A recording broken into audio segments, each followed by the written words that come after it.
Hi friends, ఈరోజు గోంగూర తయారు చేయడం ఎలాగో చూద్దాము.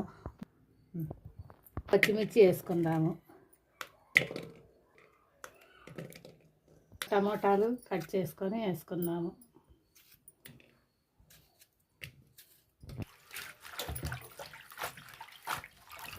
బాగా కడిగేసి అందులో వేసేద్దాం గిన్నెలో.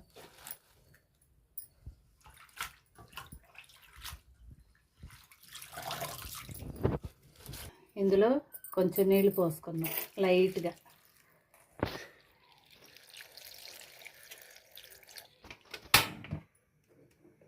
చూసారా ఫ్రెండ్స్?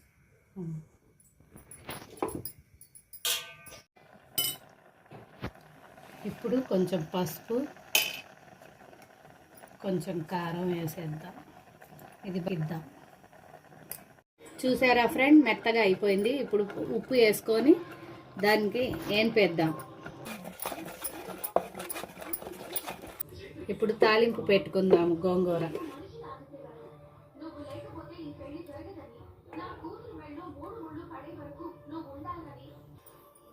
గింజలు వేసుకుందాం.